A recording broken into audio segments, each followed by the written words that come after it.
এখনকার young generation যারা আছে, যারা এখন কাজ করছে, তারা যেভাবে এই মিডিয়াটাকে দেখতে চায়, আমাদের সম্মানটা সমাজে যেই জায়গায় নিতে চায়, আমরা তাদের সাথে একসাথে হয়ে কাঁধে কাঁধ মিলিয়ে আমরা যাতে আমাদের কাজটা করতে পারি। তারা নানানভাবে নানান সময় সেই সুযোগ সুবিধাগুলো নিয়েছেন, তারা তাদের জায়গা শক্ত করেছেন, কিন্তু আনফর্চুনেটলি আমাদের জন্য যারা আমরা আসলে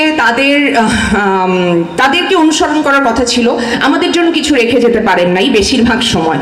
সো আমরা যারা মধ্যবয়স্ক আছি, আমার 41 বছর বয়স, যারা মধ্যবয়স্ক আছি, তারা আমরা চাই আসলে যে যারা ইয়াং আছে তারা যেভাবে আমাদের মিডিয়াটাকে দেখতে চায়, যেভাবে সাজাতে চায়, আমি আজবেরি হক বাঁধন, আমি সেইভাবে আমার মিডিয়াকে দেখতে চাই। কারণ আমি এই জায়গাটাকে আমি বিলং করি।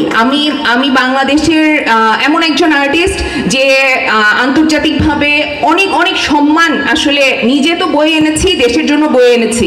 আমার এটা দাবি যে আসলে এখনকার ইয়াং জেনারেশন যারা আছে, যারা এখন কাজ করছে, তারা যেভাবে এই মিডিয়াটাকে দেখতে চায়, আমাদের সম্মানটা সমাজে যেই জায়গায় নিতে চায়, আমরা তাদের সাথে একসাথে হয়ে কাঁধে কাঁধ মিলিয়ে আমরা যাতে আমাদের কাজটা করতে পারি। আর যারা আমাদের অগ্রজ আছে, আমি তাদের কাছে খুবই সম্মানের সাথে একটা অনুরোধ করতে চাই, জায়গাটা ছেড়ে দেখেন। আমার মনে